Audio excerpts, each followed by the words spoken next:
Well, it's through them, yeah, and on them season. Listen when me talk, me I give you the reason. Everything turn up, set we ball up. Anything, ram that's hot up. Work it in for NTS with the one and only Lady Chann.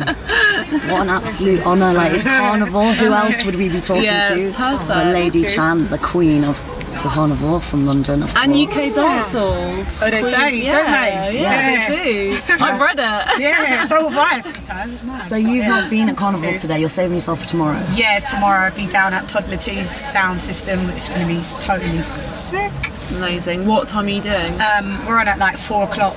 By the time this airs, you already know who your special guest is, so I should say. Should I say? Yeah, tell us. Yes, I'm ruin the just surprise. before Sean Paul. No. Oh my God. We're gonna have to make our way down there. That's so you cool. gotta, make Have your you way down performed there. with him before? No, and I actually tweeted could be maybe a year ago that I'd love to meet him. There you go, you put it out there and you got it. Maybe hook up and do something with him. That's Put it so in the exciting. universe.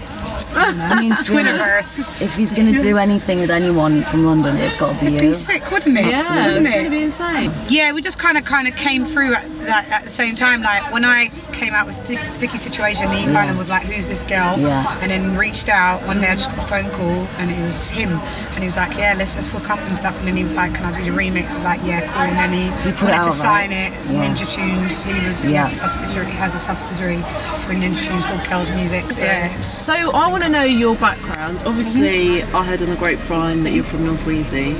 As am I. Are you? Yeah. Which bit? Kilburn, NW6. Yeah, NW6. Yeah, NW6. Okay, I'm NW10, Halston, Okay, Stonebridge. yeah. Yeah. Just round the corner. Do you know what I mean? So, how did you get into dancehall? What's your background musically? How did it start? My dad's from Exodus Sound System. Okay. Came over from Jamaica. So you grew up with that rich heritage. Yeah. And then my uncle was in a sound called Special Edition, which was a quite popular sound in West London, with alongside with Tipper Irie was in the other sound, and so it was like Tipper Irie was Saxon and my uncle was Special Edition. So I've grown up in the sound system world. So it's in your blood from young. DNA. So you've been going to Carnival since day one? Yeah, with my mum a million since I was probably about 2. So when was that first moment when you jumped on the mic and started emceeing yourself? Do you know what? I started singing first, right? And then kind of when I joined Sun Cycle, I joined a. So tell us a bit more about Sun Cycle. Yeah. Sun Cycle was kind of like a dancehall version of the Black Eyed Peas. So there was me, I was like the Fergie, and then there was Gappy Ranks, Infrared Man, Dynamite. He was the CEO, producer, and he started everything up. We had Vigilante. It was just like a load of us, and there was the Skrilla Kids. They was the hip hop side, and then Sun Cycle was the dancehall side. So we came up and we got a deal with Toshiba EMI in Japan, and then we kind of put out an album through them. That was in 2004 called I Am Somebody, and the guys were like, "Can you spit? Do you reckon you could?" And I could, but I was not So shy. what, you were just singing before? Yeah, first of all, I was How old were you then? I was about 18. Okay, so you were just singing at 18. So when was that first moment when you were like, right, I'm going to MC? How old were you when you started doing I could MC from before that. Yeah. But I didn't think it was that cool. But then Miss Dynamite smashed it, and I was like, okay. So you saw her doing her thing, and you're like, let me try this. I can do it. I do that. I do that in my bedroom. I didn't know that you could just go out and do that. Yeah. So it gave you a bit of confidence. That's so cool that seeing her doing it. Yeah, I thought it was sick, still to this day, sick. So, and then the guys were like, "Do you think you can put any bars down?" And I was like, "What's bars?" And they were like, this one. And I was like, "Yeah, see me face on the billboard flyer. When I stop to a wall and retire, come to stay and we not expire." And they was like, yeah. Put that down, and then shot a video to it. We had a management team, we had quite a good team, and then it kind of went from there. And then by 2000, and I'd say about 7-ish, we kind of all went our separate ways. It kind of just because Sun Cycle was way before me as well. They established in 1999, and I didn't join until 2003-4. Okay, so you felt like you could do your own thing as well. Yeah, so by that time, I think the boys were a bit fed up from going from 99 till that. So then I was fresh, and I was like, oh, well, ready to do go. Stuff. Yeah, and then Sticky reached out to me about 2008 via MySpace. And I was going to college. I remember I was in college, and he was saying, "I'll come," and I was like, oh yeah, I'll come at some point. I remember I rang him and he said, what have you got for it? And I said, so I said, boy, it's so sticky. It's a sticky situation. And then I went, can't take this triangle thing, three-way thing, and my type of thing. And then he was like, who's the girl singing? And I was like, when? Just now? And he was like, yeah. And I was like, that's me. He said, babe, it's a rap. It's a rap. He said it's a rap. Double threat. He said it's a rap. I thought that was someone else that was just on that hanging at your house or something. I wanted to ask you about your label, because you set up your own label, didn't you? Sure did. What made you do that? Like, why did you feel like that's something you needed to do? Okay, so when I came out, I was very lucky that all of the tunes that I put out all got signed by independent labels and stuff like that. I was very lucky, like everything that I put out was signed. So, but then I realised I didn't own anything. Right. So that kind of, like, I learned the good parts of the business and the bad parts of the business. Right, and someone else is making money off your someone's music. making more money off than I am, do you know what I mean? Yeah. And like they own the masters and the copyrights and stuff like that.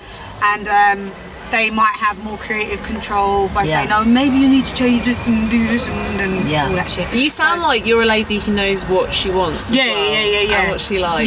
Yeah. I'm a Virgo, so I'll learn stuff. So am I. Yeah, are you? High five. This is we just learn it and master it real quick. We like to know what's what. Yeah, I just like, all right, lock that, I've got it, I got it, this is how we're going to do it. So I just said, I'm just, with my new stuff, so once I launched like iDuppy Rhythm last year, I decided I'm just going to set up my own label, Done Them Music. So, so since then, everything's been going through your label. Yeah, and it's been sick because if anyone wants to borrow it, like, they have to ask me. Yeah, that's so good. So you feel like you're in control? Yeah, because you have to pay me as the label and you have to pay me as the featured artist. So in respects, I get paid twice. I mean why wouldn't you do that? Yeah, why and wouldn't I feel like the big label is different now. It's a different machine. You can do your own thing independently and be really successful. Yeah, I've still got a don't get me wrong, I don't do it all by myself. I've got a great team. I've got a great PR team. I've got a great agent and stuff like. So everybody works their job really well. But me, I just do the label bit. Yeah. So Would you ever consider signing other artists to your label? A million. Is that something that's happened? 1,000,000%. But I feel that I have to be the blueprint first. And would you see it as being a strictly dancehall label? No, because the stuff that I've put out is dancehall. Like, I've got an EP coming out called Corruption, and it's like dancehall versus grime. Corruption. Corruption. Yeah. So the first one was my Slew Them and Done with myself and D-Power, and then the second single was myself and a bit of a weird one with myself and Flowdan, and then I've got a new one coming up with myself in October. So have you got an actual a release date for that, or?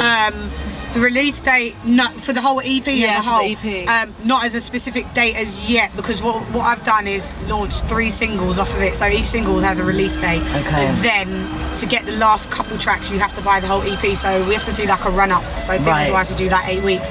So by the time I get that done, the EP shouldn't be launching until into October now. Okay. So, but the strategy. Love the strategy. Yeah. So you'll next have a year's specific gonna be an exciting year for you then, because you've got lots of new stuff coming. Yeah, and this year's been good, like just travelling wise. I've been everywhere this year. Where have you been this year? I had my own tour in China, which was good. So I was in Hong Kong.